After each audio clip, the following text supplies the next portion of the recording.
오늘 하나님께서 우리에게 주시는 말씀은 여호수아 1장 7절에서 8절 그리고 여호수아 23장 6절 말씀입니다. 우리 다 같이 한 목소리로 읽도록 하겠습니다. 오직 강하고 극히 담대하여 나의 종 모세가 내게 명령한 그 율법을 다 지켜 행하고 우로나 좌로나 치우치지 말라. 그리하면 어디로 가든지 형통하리니 이 율법책을 내 입에서 떠나지 말게 하며 주야로 그것을 묵상하여 그 안에 기록된 대로 다 지켜 행하라. 그리하면 내 길이 평탄하게 될 것이며 내가 형통하리라. 그러므로 너희는 크게 힘써 모세의 율법책에 기록된 것을 다 지켜 행하라. 그것을 떠나 우로나 좌로나 치우치지 말라. 아멘. 오늘로 지난 8주간에 걸친 특별 설교 시리즈를 마무리하도록 하겠습니다. 오늘 마지막 설교 제목은 다시 신앙의 균형을 회복하라, 치우치지 말라입니다. 오늘 하나님께서는 여호수아에게 두 번에 걸쳐서 반복하여 말씀하십니다. 치우치지 말라고, 좌로나 우로나 치우치지 말라고. 좌우가 문제가 아니라 치우침이 문제겠죠. 균형이 매우 중요합니다. 밸런스가 매우 중요합니다. 사진을 하나 보여주시면 외줄타기를 하고 있는 거죠. 가장 중요한 게 무엇인가요? 균형을 유지하는 것입니다. 균형이 무너지면 갈 수 없습니다. 치우치면 기울어지게 되죠. 기울어지면 불안합니다. 피사의 사탑 보시면 불안하잖아요. 기울어져 있으니까. 우리 신체도 있잖아요. 미남과 미녀를 결정하는 요소가 밸런스인 거 아세요? 그 좌우가 잘 밸런스가 맞으면 또 이렇게 비율이 잘 맞으면 그게 아름답게 보이는 거죠. 그런데 밸런스가 맞지 않으면 보기가 좋지가 않아요. 약간 극단적인 예인데 한번 사진을 보여주시면 어떠세요? 오른쪽 팔은 무지하게 발달하셨는데 왼쪽 팔은 빈약하기 짝이 없죠. 균형이 맞지 않으면 일단 보기가 좋지 않고요. 그리고 건강하지도 않습니다. 신앙생활도 그렇습니다. 치우쳐 있으면, 균형을 잃어버리면 그런 신앙인이 일단 보기가 좋지 않아요. 그리고 그런 신앙은 건강한 신앙이 아닙니다.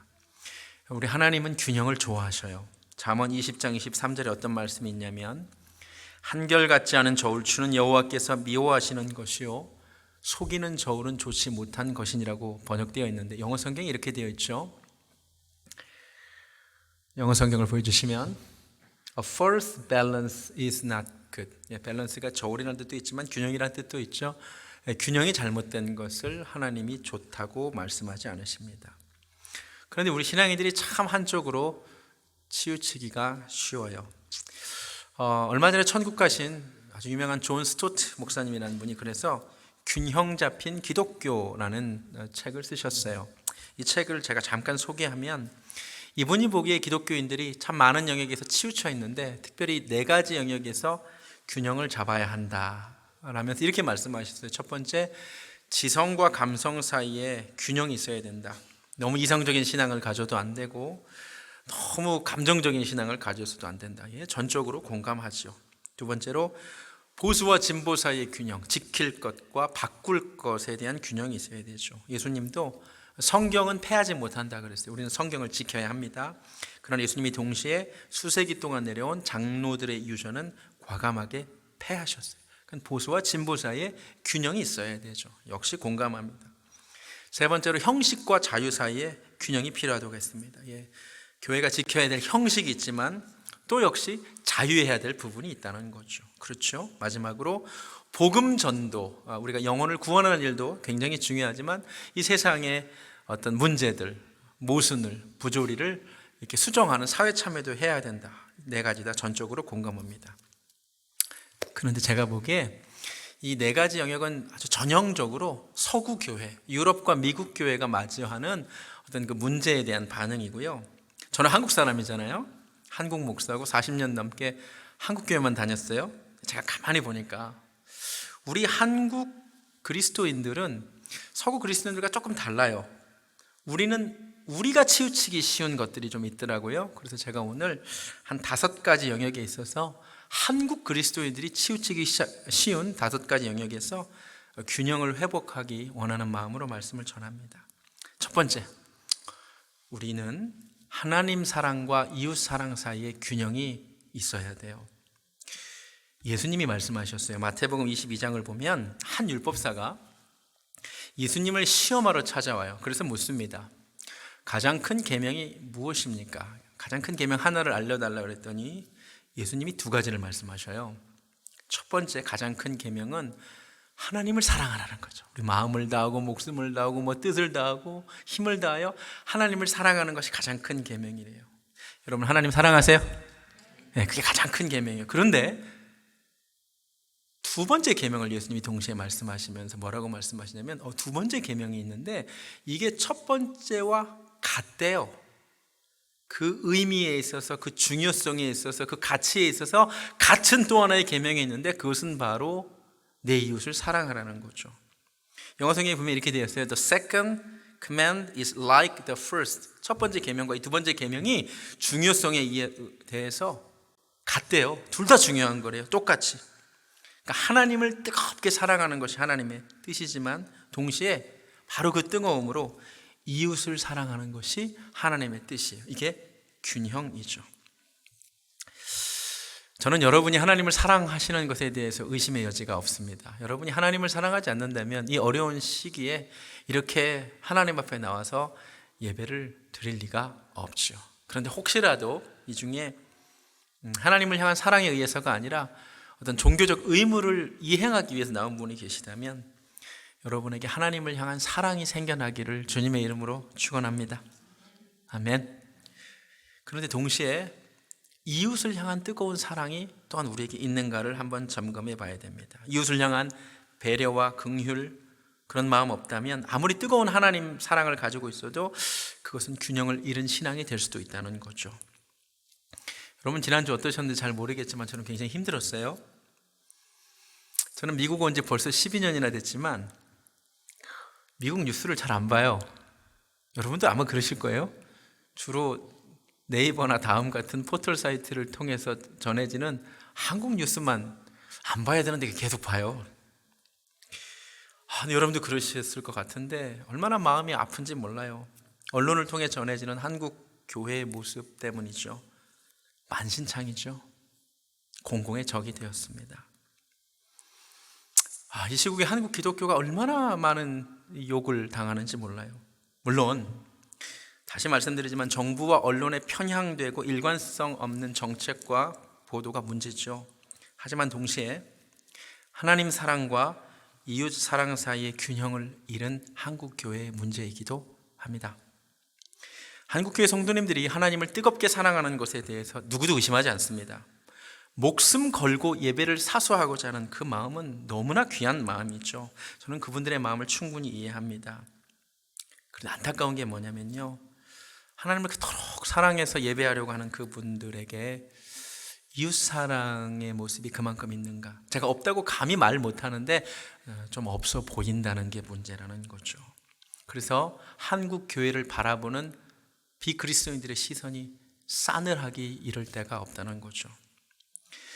최근에 설문조사가 하나 나왔어요. 종교인들을 바라보는 한국인들의 어떤 이미지, 종교인들이 어떤 이미지를 가지고 있느냐, 충격적인 결과가 나왔는데 보여주시면 아마 잘 안 보이실 텐데, 불교 신자 혹은 천주교 신자라고 하면 그 사람에 대해서 가지게 되는 한국인들의 이미지는 온화하고 따뜻한 사람들일 것 같다 그래요. 그런데요, 누가 교회 다닌다, 개신교인이다 하면 제일 많이 떠오르는 이미지가 뭐냐면 충격적이게도 거리를 두고 싶은 사람들, 두 번째로 이중적인 사람들, 세 번째 사기꾼. 여러분, 이건 굉장히 충격적인 결과입니다.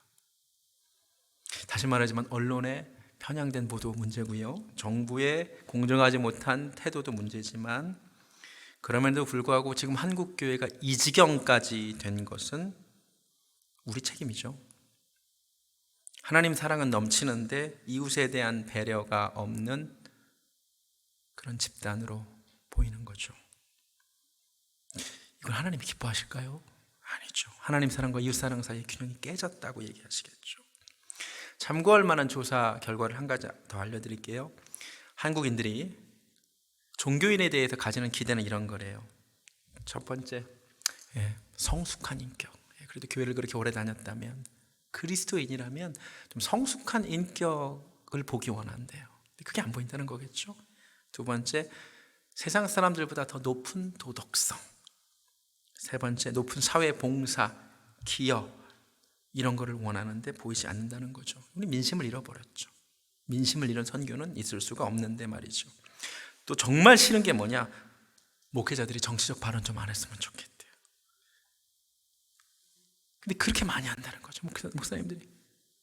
앞에 거 보여주시면. 설교 등 공식적인 곳에서 정치적 발언 좀 안 했으면 좋겠다. 정치적 집회나 활동 좀 안 했으면 좋겠다. 오늘 성령께서 말씀을 통해, 그리고 이 세상 사람들의 아우성을 통해 우리에게 말씀하시는 게 있어요. 우리 신앙의 균형을 회복하기 원합니다. 아멘. 이 중에 다시 말하지만 하나님을 사랑하지 않는 분들 계시잖아요. 마지못해 종교생활 하시는 분 혹시 계시다면 하나님을 뜨겁게 사랑해서 하나님을 예배하기 원하고, 그러나 하나님 사랑은 넘치는데 이웃 사랑이 상대적으로 부족하면, 관심이 덜한 분이 계시면 균형을 찾아야 되죠. 제가 미국에 코로나가 처음 퍼지기 시작했을 때 우리 교회가 온라인 예배로 전환하면서 고린도전서 10장 23절을 가지고 설교한 적이 있어요. 그 말씀을 다시 보여주시면, 모든 것이 가하나, 모든 것이 가해요. 그러나 그것이 유익한 것은 아니에요. 모든 것이 가하나 모든 것이 덕을 세우는 것이 아니라고요. 지금 한국 사회에서 이 상태에서 대면 예배를 강행하고 뭐 같이 밥도 먹고 이런 게 가하죠. 그러나 그게 유익한 것은 아닌 것 같아요. 덕을 세우는 일도 아닌 것 같아요. 다른 사람의 유익을 구하는 일도 아닌 것 같아요. 우리 교회는 어떤 일을 해야 되느냐, 그리고 우리가 원하는 목적이 무엇이냐. 31절부터 보면 무엇을 하든지 다 하나님의 영광을 위하여 해야 돼요. 그런데 하나님의 영광이 땅에 떨어졌어요. 유대인에게나 헬라인에게나, 믿는 자에게나 안 믿는 자에게나 제발 거치는 자, 걸림돌 되지 말라 그랬죠. 근데 걸림돌이 되었죠. 많은 사람이 유익을 구해서 결과적으로 그 사람들로 하여금 구원을 받게 하라 그랬는데 이 부분에서 우리가 실패하고 있죠.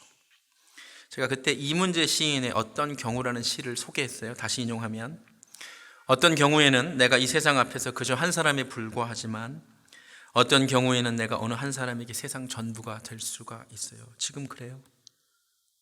우리 한 교회에 불과하고 난 한 사람에 불과하지만 사람들에게는 그게 기독교의 전부로 보인다는 거죠.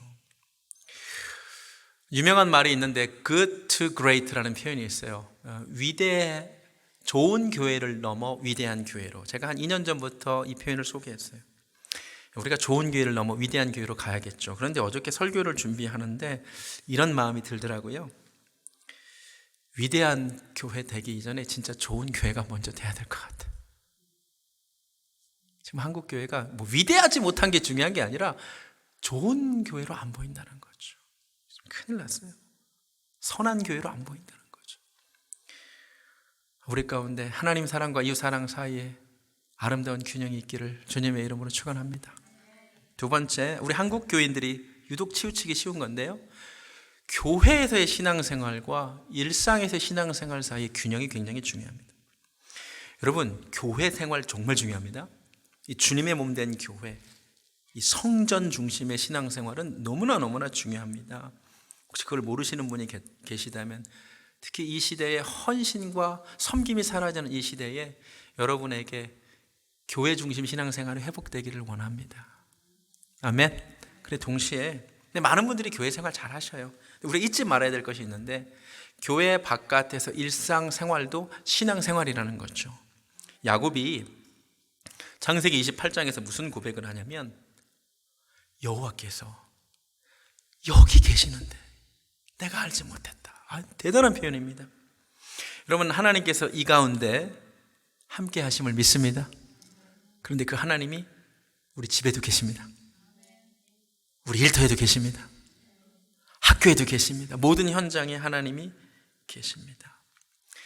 균형이 되게 중요한 것 같아요. 주님이 없는 교회를 섬기고 헌신하는 것 너무나 귀하지만, 근데 그게 지나쳐서 일상에서 혹시 밸런스가 깨졌다면 생각해 보셔야 돼요. 그냥 제가 쉽게 얘기할게요.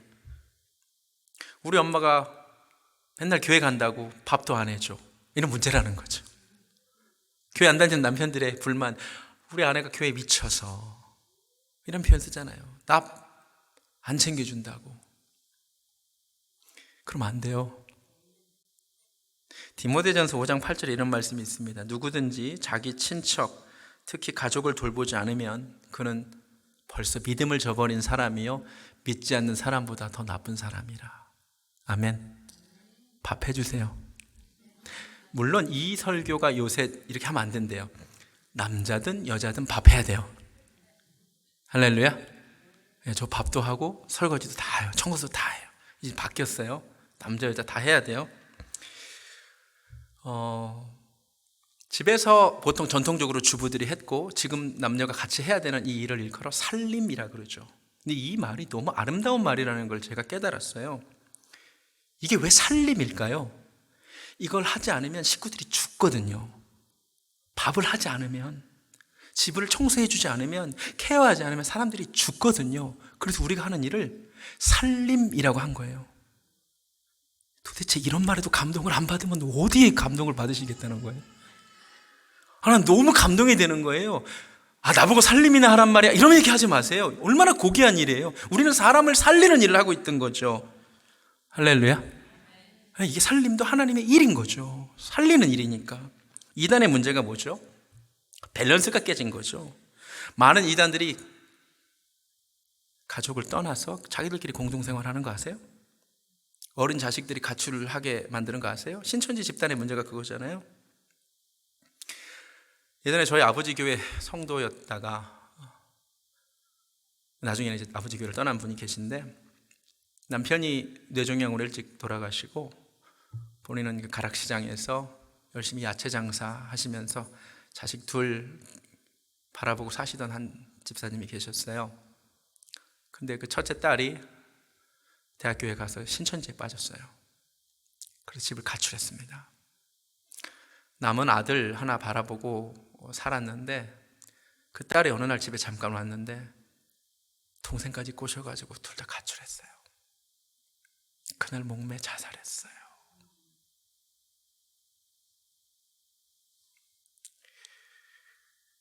성경 어디에 세상을 떠나 너네끼리 공동생활 하라고 했던가요?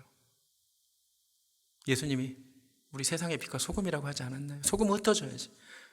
국에 소금을 넣었는데 안 흩어지려고 붙어있으면 그거 정말 역겨워요. 흩어져야지. 여러분, 신앙생활을 잘한다는 건 교회 생활만 잘한다는 게 아니라 일상사회생활도 잘한다는 거겠죠. 학생은 공부를 잘하는 게 좋은 신앙인이 되는 거죠. 학생이 좀 있는 것 같은데 아멘을 좀 하시지. 좋은 남편이 되는 게 좋은 신앙생활인 거 아세요? 좋은 아내가 되는 게 좋은 신앙생활인 거 아세요? 그보다 더 좋은 신앙생활이 어디 있어요? 다시 말씀드릴게요. 주님의 몸된 교회의 소중함을 모르는 분 계시면, 헌신을 잃어버린 분 계시면 빨리 회복하셔야 돼요. 주님의 몸된 교회가 너무너무 소중하거든요. 그러나 동시에 너무 교회 생활은 열심인데 일상에서의 그리스도인다운 모습이 없다면 빨리 균형을 찾아야 돼요. 깨닫는 은혜가 있기를 주님의 이름으로 축원합니다. 세 번째, 한국 기독교회들이 참 치우치기 쉬운 것 중에 하나인데, 말씀과 기도의 균형이 필요하죠. 제가 무슨 말을 하려는지 이미 제목을 통해 아실 거예요. 수많은 교회들이 있는데요, 가만히 보니까 어떤 교회는 말씀 중심의 교회를 표방하더라고요. 너무 좋은 말이죠. 교회는 말씀 중심이 되어야 되죠. 그런데 가만히 그 교회에 하는 내용들을 잘 들어봤더니 말씀 중심의 교회를 표방하는 많은 교회가, 다 그렇지는 않겠지만, 말씀 읽기, 성경 공부, 교리 교육, 제자 양육은 강조하는데 정작 말씀의 원저자이신 성령님의 역사에 대해서는 무지를 넘어 무시하고 무시를 넘어 터부시하고 인정하지 않는 듯한 태도를 보인다는 게 문제인 거죠. 성경에 대한 많은 지식이 있고 기본적인 교리는 이해하지만 뜨겁게 부르짖는 기도를 워워워 방언 기도도 못하게 하고 성령의 은사를 폄훼하는 기가 막힌 모습들을 보게 되죠. 이건 하나님 뜻이 아니에요. 반대로 기도를 강조하죠. 성령의 능력, 체험을 강조하는 교회들이 있죠. 뜨거워요. 그래서 체험이 많죠. 기름 부으심, 은사들 너무 귀하죠. 그런데 정작 그런 건 있는데 말씀에 대한 기본적인 지식이 없는 경우도 굉장히 많아요. 철학 기도하고 새벽 기도하고 금식 기도는 하지만 내가 믿는 바를 설명하지 못해요. 베드로전서 3장 15절에 너희 속에 소망의 이유를 묻는 자에게 대답할 것을 예비하고 있으라 그랬는데 준비가 안 돼 있는 분들이 많아요. 둘 다 잘못이에요. 밸런스를 이루는 거예요. 여러분, 말씀과 기도의 균형이 있기를 원합니다. 말씀과 능력 사이에 균형이 있기를 원합니다. 말씀과 성령님 사이에 균형이 있기를 원합니다. 우리 교회 비전이 참 좋은 거 아세요? 하나님의 말씀을 배우고 하나님의 능력을 경험하자는 거잖아요. 잭 디어라는 사람이 언제부턴가 교회가 말씀과 성령을 갈라서게 만들었대요. 이혼을 시켰대요. 그러면 안 된다는 거죠. 이 중에 성경 읽는 거 좋아하시고 성경 공부 좋아하시고 설교 듣는 거 좋아하시는 분들, 그런데 상대적으로 기도가 약해, 기도 시간이 길지 않은 분들, 오늘 내게 주신 음성이에요. 성령님이 기도 좀 하라고. 할렐루야. 반면 기도는 열심히 하고 빠지지 않고 체험도 있고 간증도 있는데 하나님 말씀에 대한 기본이 없다면 그 내게 주시는 말씀이라고. 말씀 좀 읽으라고. 균형이 회복되기를 주님의 이름으로 축원합니다. 네 번째로, 현세 신앙과 종말 신앙 사이에 치우치지 않는 균형이 필요합니다. 우리는 기본적으로 건전한 종말 신앙이 반드시 있어야 됩니다. 종말에는 두 가지 차원의 종말이 있는데 하나는 개인의 종말이 있고요, 하나는 우주의 종말이 있습니다. 여러분, 우리 다 죽습니다. 아멘. 아멘 하셔야 되는데, 히브리서 9장 27절에 한 번 죽는 것은 사람에게 정하신 것이래요. 하나님이 정하셨대요. 죽어요. 그리고 그 후에 심판이 있어요. 신천지 이만희가 자기 안 죽는다 그러잖아요. 그것만 봐도 틀린 거 모르겠어요? 아니, 하나님이 죽는다고 정하셨다는데 자기가 뭔데 안 죽는다는 거예요. 그러니까 가짜죠. 그럼 한 번 죽는 것은 사람에게 정해진 것이요, 그 후에 심판이 있음을 믿으시기 바랍니다.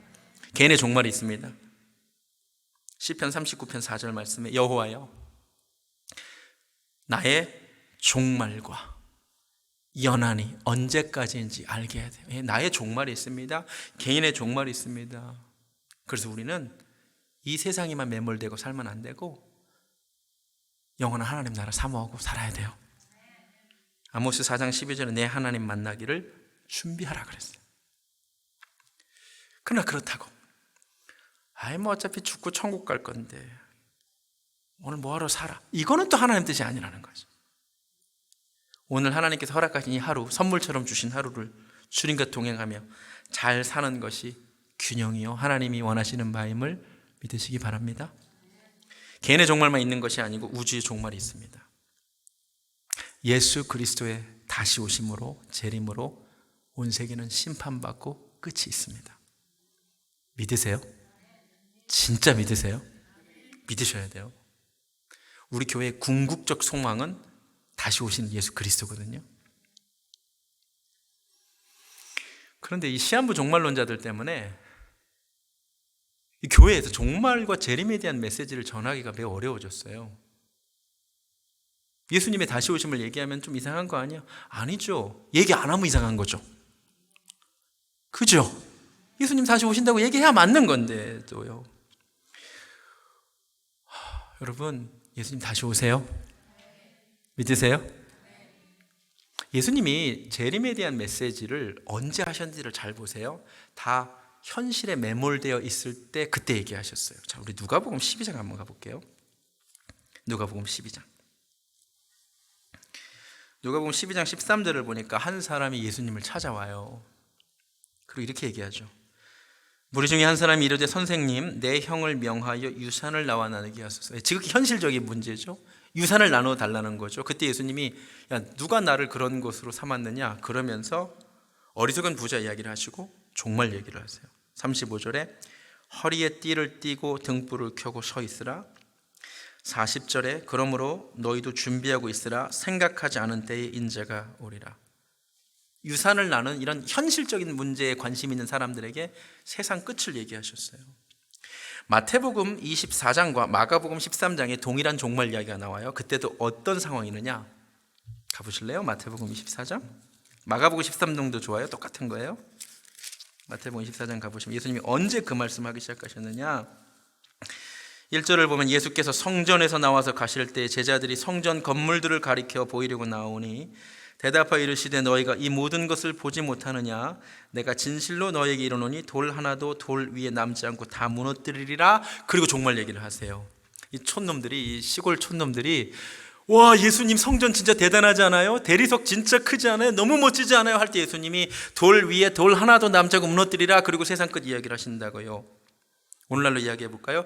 와, 과학 문명 정말 대단하지 않아요?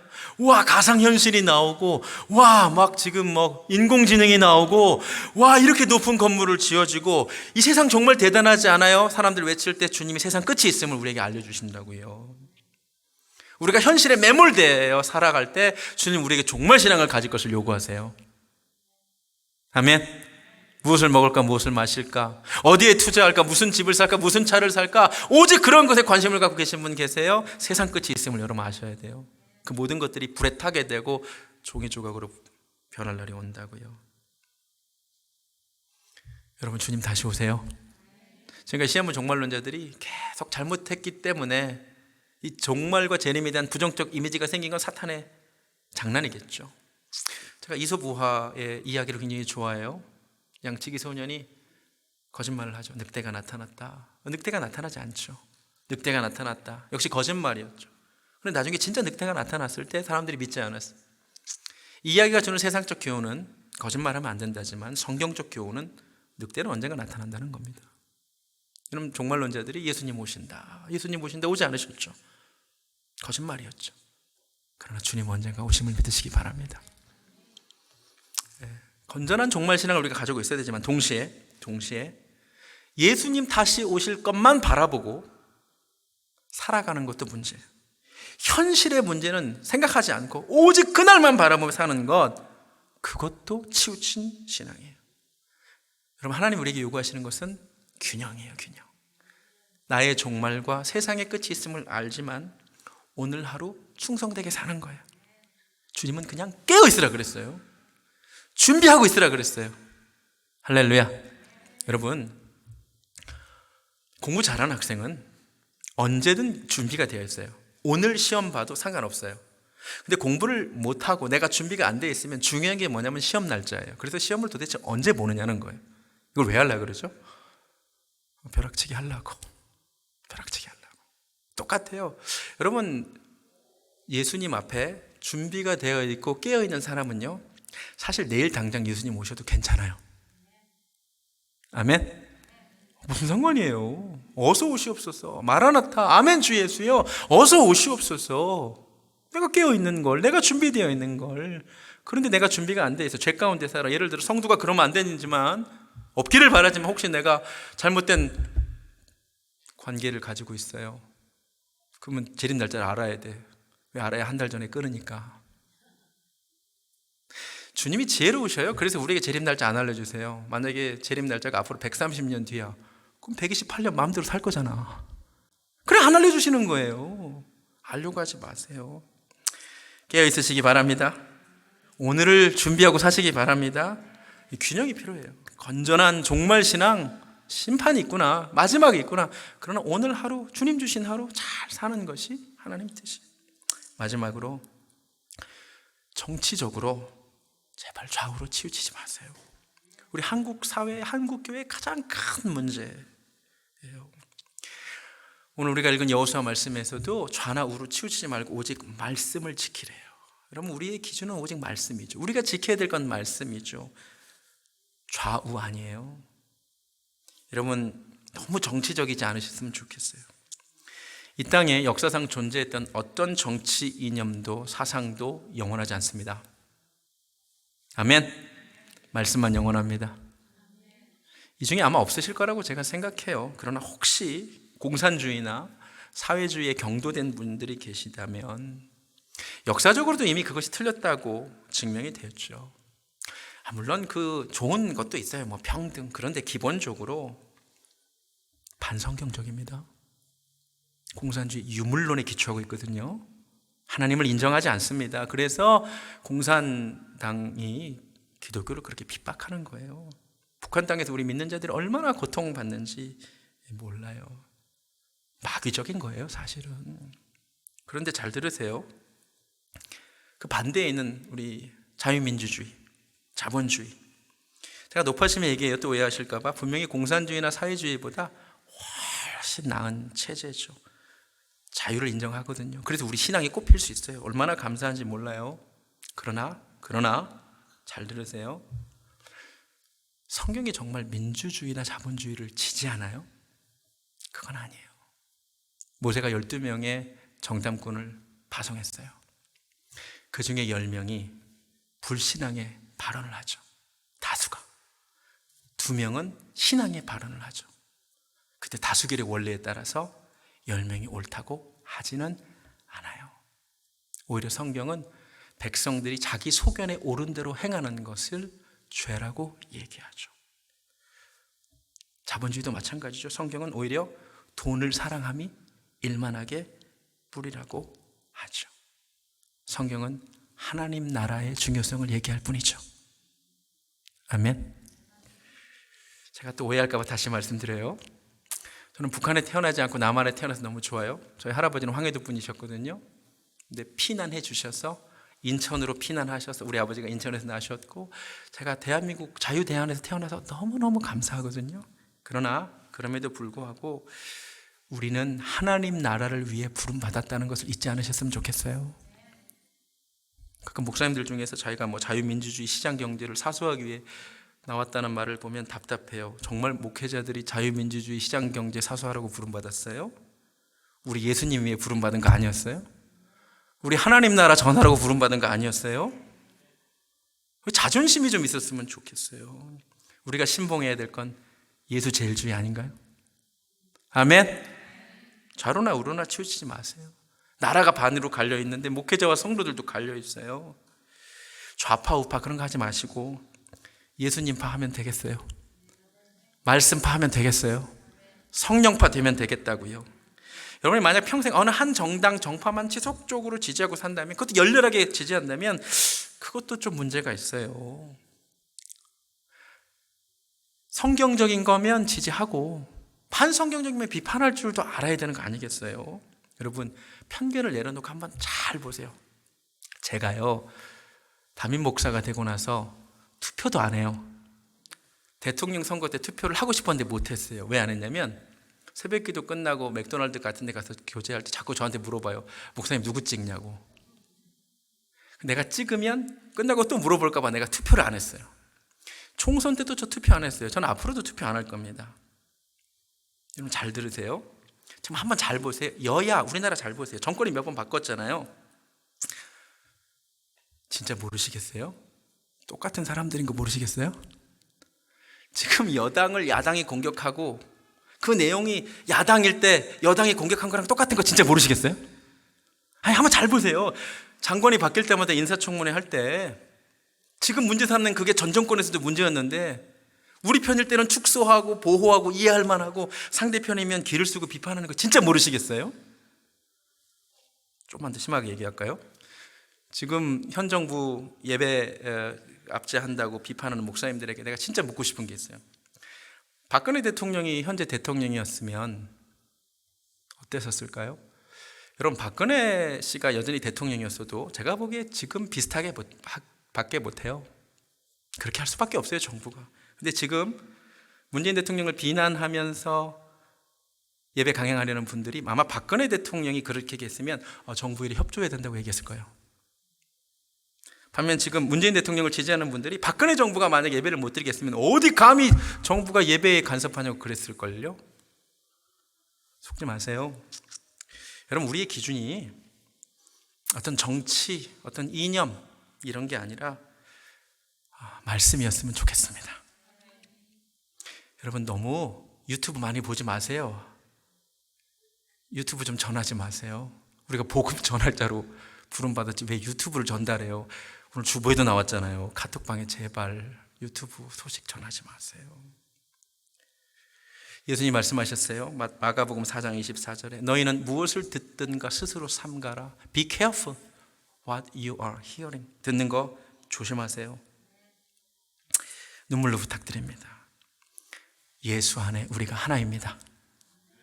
아멘. 예수 공동체 안에 예수님의 제자들 가운데 도저히 세상에서는 함께할 수 없는 이들이 같이 있었어요. 세리, 매국노입니다. 근데 그 세리와 열심당원이 같이 있었어요. 열심당원이 누구냐면 독립운동가예요. 가슴에 항상 칼을 품고 다니다가 세리와 같은 매국노를 만나면 그 가슴에 칼을 꽂는 테러리스트들이었죠, 사실. 도저히 한 자리 있을 수 없는 이들이 예수님 밑에서 3년이나 같이 동고동락했어요. 이게 교회죠. 그런데 함께 하려면 서로 만났을 때 서로 싸우면 됐겠어요? 너 왜 매국노 짓해? 막 이러면서. 그러면 안 되는 거죠. 교회 안에 좌우도 없고 민주당, 공화당도 없고 그걸 다 넘어서서 우리가 소중히 여기는 것은 오직 주님, 오직 말씀, 오직 하나님 나라였으면 좋겠습니다. 말씀 마칩니다. 내 신앙생활 정말 균형 있습니까? 균형을 잃어버리면 일단 보기가 좋지 않아요. 그리고 건강하지 않아요. 우리 삶에 하나님 사랑과 이웃 사랑 간에 아름다운 균형이 있기를 원하고, 교회 생활과 일상생활 사이에 균형이 있기를 원하고, 말씀과 기도 사이에 균형이 있기를 원하고, 현세 신앙과 종말 신앙 간에 건강한 균형이 있기를 원하고, 정치적으로도 치우치지 않음이 있기를 원합니다. 주님밖에 없습니다. 십자가 보세요.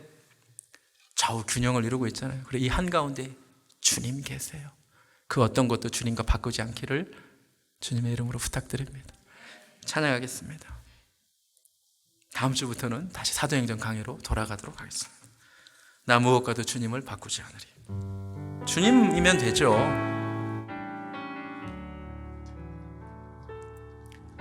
나 무엇과도 주님을 바꾸지 않으리.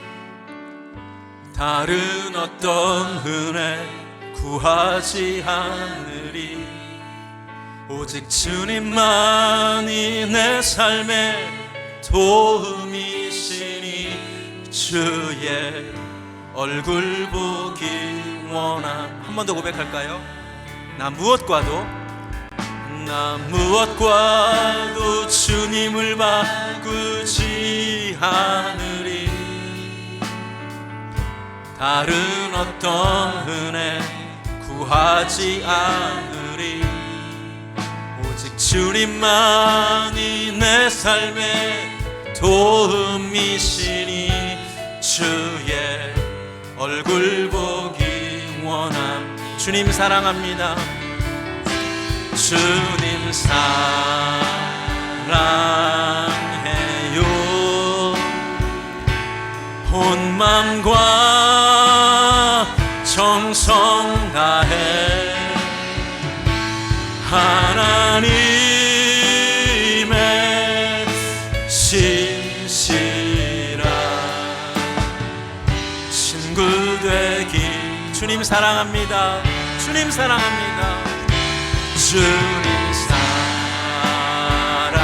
사랑해요. 온 맘과 정성 다해 하나님의 신실한 친구 되기 원합니다. 하나님, 오늘 성령께서 우리에게 주시는 음성이 내 귀에 들리기를 원합니다. 하나님을 사랑하고 그와 똑같이 이웃을 사랑하고 주의 흠된 교회를 너무나 귀하게 알고 사랑하고 내 일상에서도 그리스도인답게 살고 말씀과 기도를 균형 있게 읽고 기도하며 건전한 종말 신앙과 함께 오늘 하루를 잘 사는 것, 이 아름다운 균형을 하나님이 원하시는 줄로 믿습니다.